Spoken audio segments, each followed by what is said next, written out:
여러분, 저는 복음을 이렇게 설명하고 싶어요. 복음도 마찬가지예요. 복음을 머리로만 이해하고 아는 것으로는 충분하지 않습니다. 알고 있는 복음을 실제 삶에서 적용하고 살아보는 것이 중요합니다. 십자가 복음을 정확히 아는 것은 기독교인으로 매우 중요하지만, 그러나 더욱 중요한 것은 십자가 복음으로 사는 삶이 중요한 것입니다. 사도 바울이 로마서 1장에서 11장까지 긴 논증과 설명을 통해 복음이 무엇이다라는 것을 지금까지 길게 설명해 왔어요. 이제 12장부터 16장까지는 복음을 아는 자들이라면 이제 어떻게 마땅히 어떻게 살아야 하는가, 삶의 실천에 관해서 소개하는 내용이 로마서 12장부터 16장까지의 내용이에요. 바라기는 오늘 말씀을 통해서 우리가 복음을 잘 이해하는 것뿐만 아니라 세상 속에서 어떻게 구체적으로 복음으로 살아가야 할지 다 같이 살아계신 하나님의 음성 듣게 되기를 간절히 소망합니다. 첫 번째 한번 따라 할까요? 이제는 예배가 달라져야 합니다. 이제는 예배가 달라져야 합니다.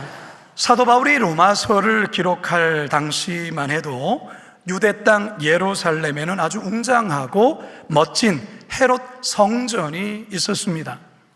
이 성전은 예수님의 공생의 기간, 다시 말해서 예수님이 활동했었던 그때에도 있었던 성전이었습니다. 이곳에서는 날마다 살아있는 짐승을 죽여 피를 제단에 쏟고 붓고 불태워드리는 희생 제사로서의 예배가 끊임없이 행해졌습니다. 여러분들도 아시다시피 이때의 예배는 반드시 희생 제물이 있어야 했죠. 그렇기 때문에 이때의 예배, 또한 구약시대의 예배는 항상 두려움과 긴장이 가득 찬 예배였고, 짐승들의 울음소리와 피 흘림으로 가득 찬 예배였습니다. 그런데 우리 예수님께서 십자가에서 숨을 거두셨을 때에, 그때의 예루살렘 성전 안에 어떤 일이 벌어졌습니까? 성소의 휘장이 위에서부터 아래로 완전히 둘로 찢어졌습니다. 이 사건은 무엇을 의미하는 걸까요? 히브리서의 저자는 이렇게 설명합니다. 히브리서 10장입니다. 시작. 그러므로 형제들아, 우리가 예수의 피를 힘입어 성소에 들어갈 담력을 얻었나니 그 길은 우리를 위하여 휘장 가운데로 열어놓으신 새로운 살 길이요 휘장은 곧 그의 육체니라. 그 휘장은 예수 그리스도의 육체라는 것이죠. 다시 말해서 예수 그리스도께서 십자가의 죽으심으로 예수님의 피로 인하여 영원한 속죄를 단번에 이루셨다라는 것입니다. 우리와 하나님 사이에 가로막혔던 그 죄의 장벽이 무너졌고, 이제는 예수의 피를 힘입어 은혜의 보좌 앞에 담대히 나아갈 수 있게 되었다라는 그 말입니다. 할렐루야. 히브리서 9장 12절과 4절, 4장 16절입니다. 시작. 염소와 송아지의 피로 하지 아니하고 오직 자기의 피로 영원한 속죄를 이루사 단번에 성소에 들어가셨느니라. 그러므로 우리는 긍휼하심을 받고 때를 따라 돕는 은혜를 얻기 위하여 은혜의 보좌 앞에 담대히 나아갈 것이니라. 다시 말해서 예수 그리스도의 십자가 사건으로 말미암아, 십자가에서 죽으심으로 말미암아 지금까지 드려졌던 그 예배가 완전히 새롭게 바뀌었다라는 것을 말하는 것입니다. 더 이상의 짐승의 피 흘림으로 무한 반복적인 그저 종교적인 의식으로서의 예배가 아니라 예수의 피를 의지하여 하나님의 임재 앞에 당당히 나아가는 기쁨의 예배가 되었다라는 것입니다. 긴장과 두려움이 가득한 예배가 아니라 감사와 찬양이 가득한 예배로 바뀌어졌다라는 것입니다.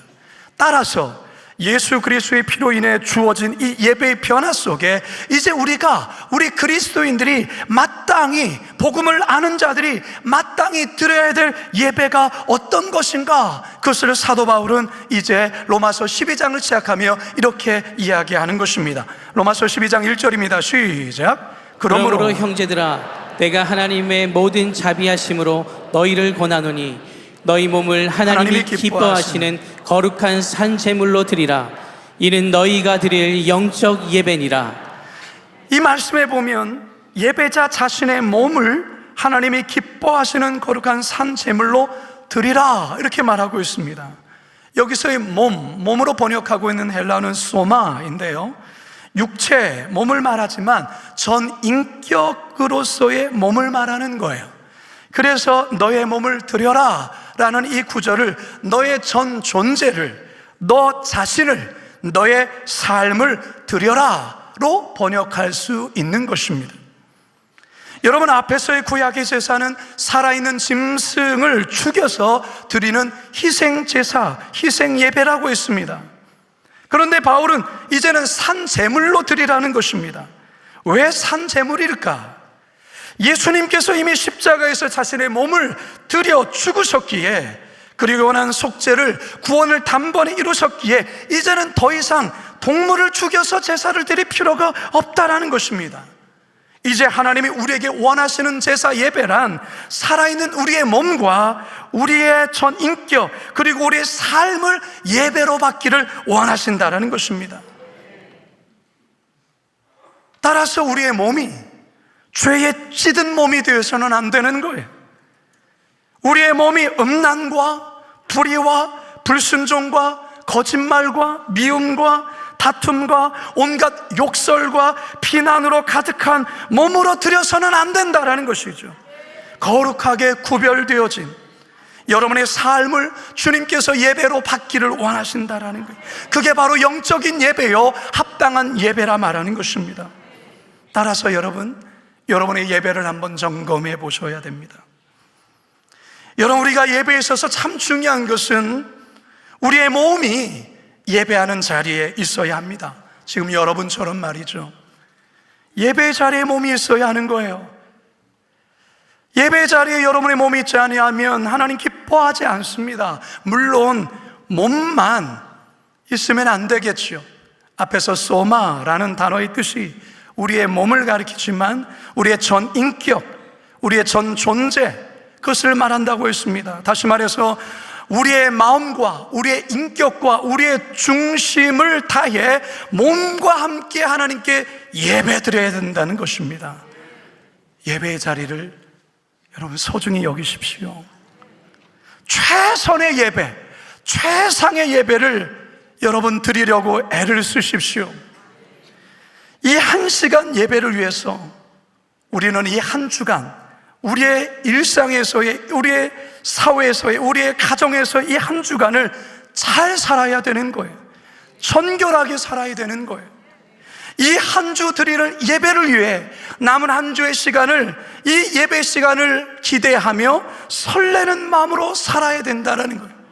여러분의 삶의 중심이 바로 이 예배여야 하는 것이고, 남은 한 주간의 삶을 바로 이 예배를 위하여 여러분들이 정직하고 바르고 하나님의 뜻에 맞게 살아야 하는 거예요.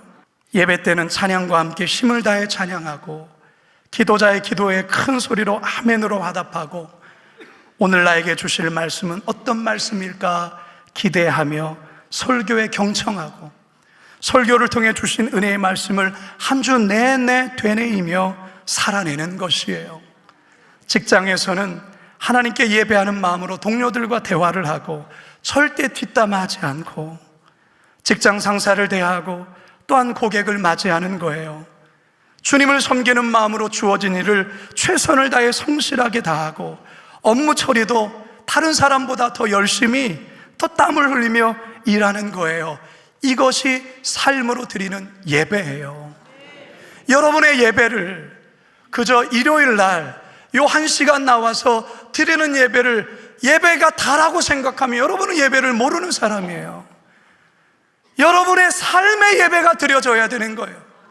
이 시간의 예배는 예배의 일부이고, 예배의 2부는 여러분들이 남은 한 주간 삶으로 드려지는, 삶으로 정직하게 살아가는 그 삶이 삶의 예배인 거예요.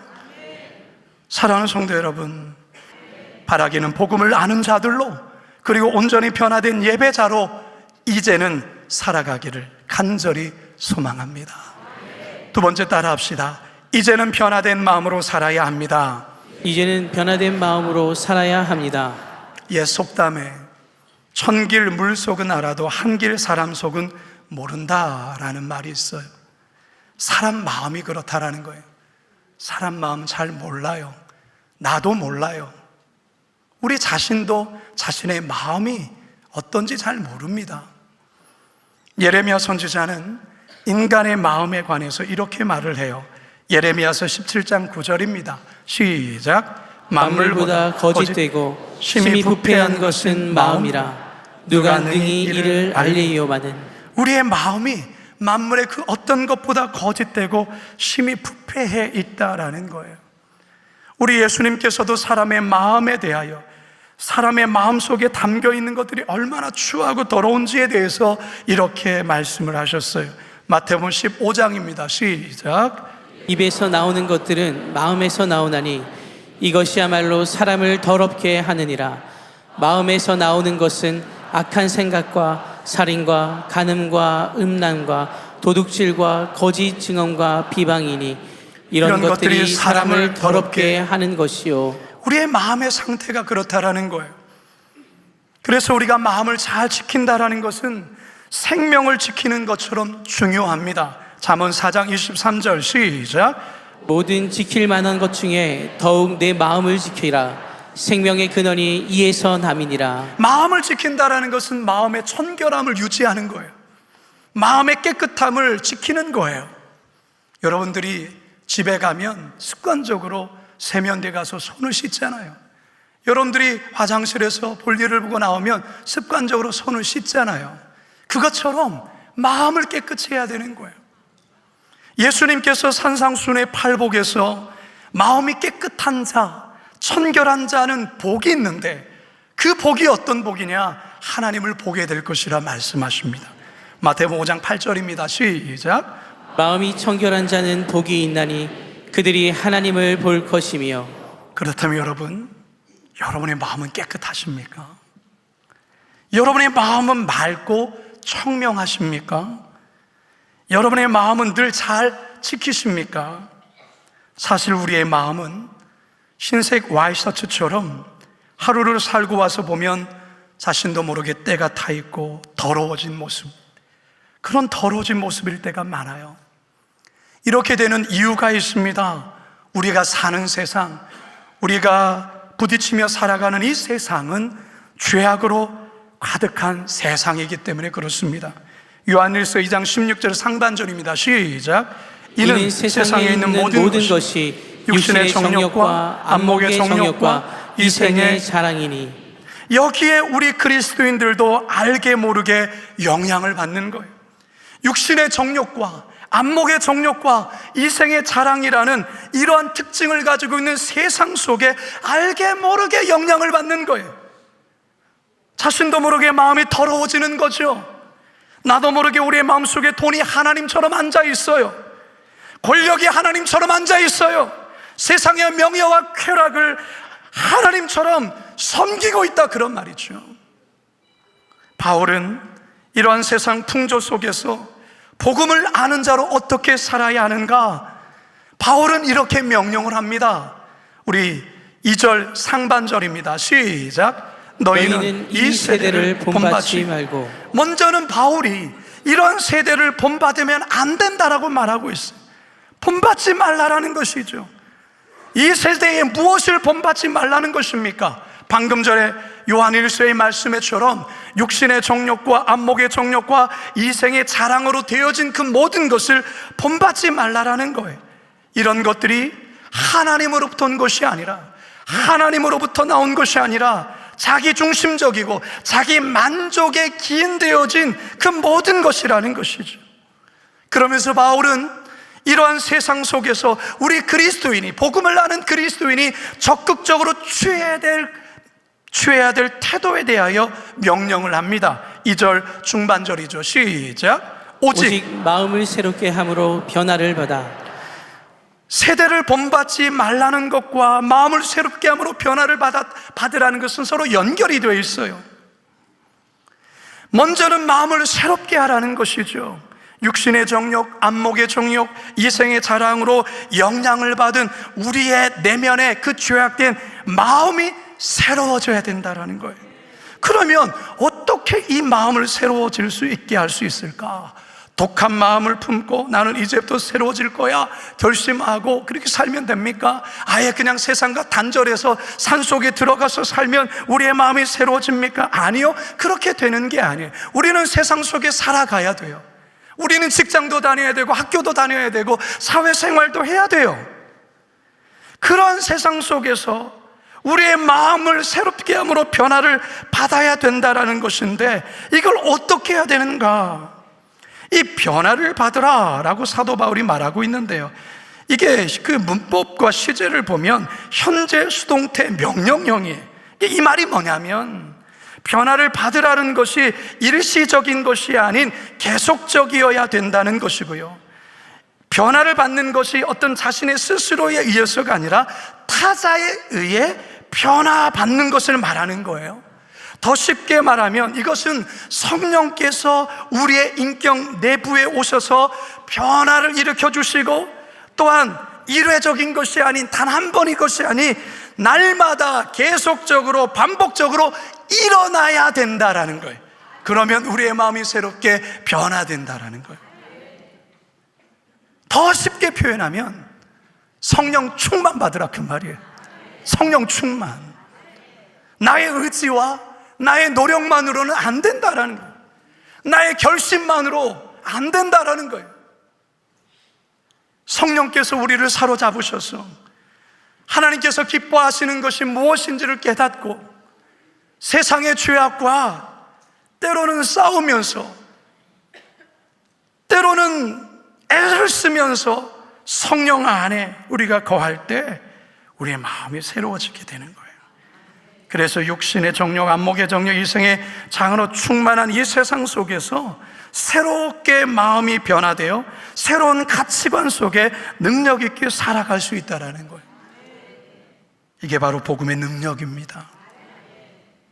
복음이 살아 역사하는 그런 삶이에요. 따라서 여러분, 복음을 그냥 머리로만 이해해서는 안 돼요.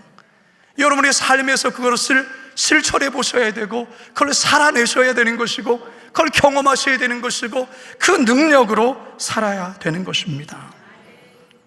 여러분, 우리가 사는 세상은 여전히 죄로 관영한 세상입니다. 이런 세상의 흐름과 영향에 휩쓸려 가지 않으려면 우리의 마음이 날마다 복음으로 새로워져야 합니다. 변화되어야 합니다. 이것은 성령님을 통해서만 가능합니다. 바라기는 이제는 변화된 마음으로 세상 속에서 복음을 살아내는 능력 있는 성도들 되시길 주님의 이름으로 축원합니다. 마지막 세 번째 따라 합시다. 이제는 주의 뜻이 무엇인지 분별해야 합니다. 이제는 주의 뜻이 무엇인지 분별해야 합니다. 아이와 어른, 성인의 차이점을 이야기할 때 여러 가지가 있죠. 그러나 가장 큰 차이점은 사리 분별과 지각에 있습니다. 사리 분별, 지각이 무슨 말일까요? 사리 분별이란 사전에서 일의 이치를 구별하여 가르는 일이라고 정의하고 있고요, 지각이란 사물의 이치나 도리를 분별하는 능력이라 그렇게 정의하고 있습니다. 쉽게 말해서 뭐가 옳은지 뭐가 옳지 않은지 그것을 분별할 수 있는 능력을 말하는 것이죠. 가야 될 곳과 가지 말아야 될 곳을 분별해내는 것을 말하는 거예요. 그런데 나이로 보나 외모로 보나 분명 어른인데 전혀 사리 분별하지 못하고 지각이 없으면 그는 어른이 아니에요.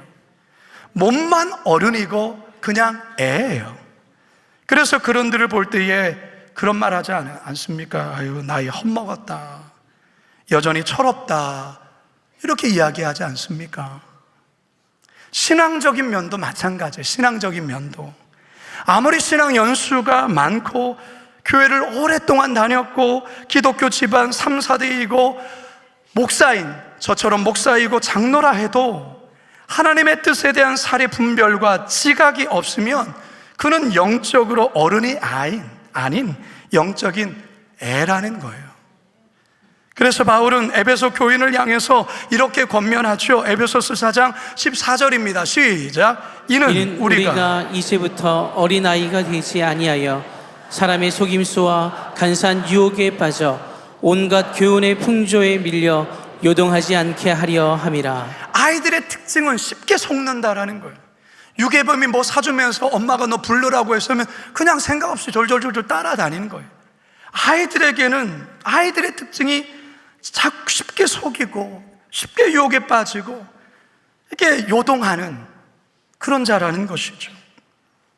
바울은 로마 교회 성도들 향해서 이제 복음을 아는 자들로 세상 속에서 살아가면서 하나님의 뜻이 무언가를 이제는 제발 분별하고 살아야 된다라고 말하고 있는 거예요.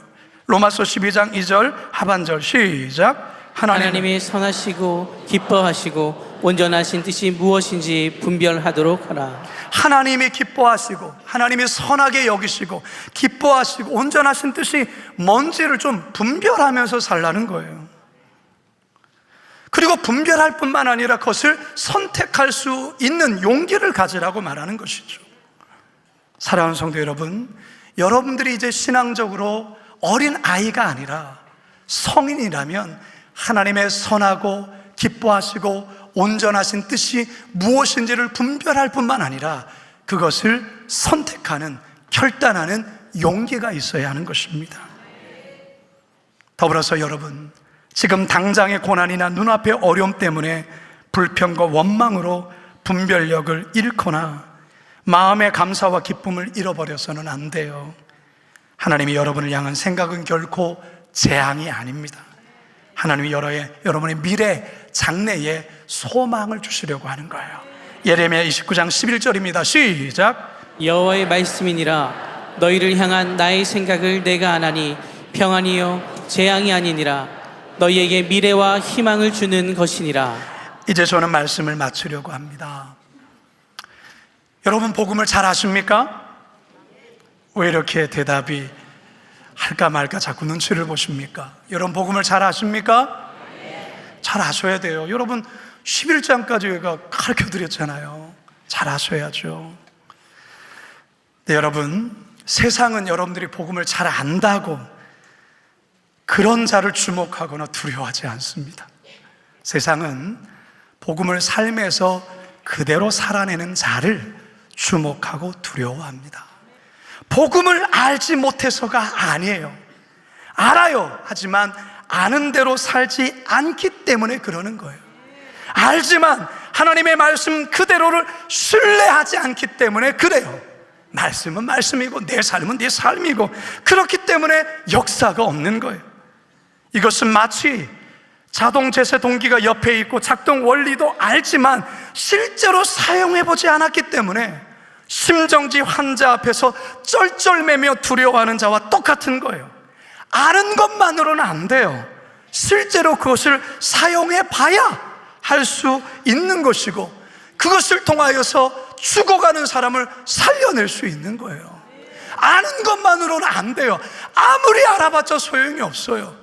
그것을 실제로 가슴에 대고 작동을 누르고 그 매뉴얼대로 해봐야 사는 거예요.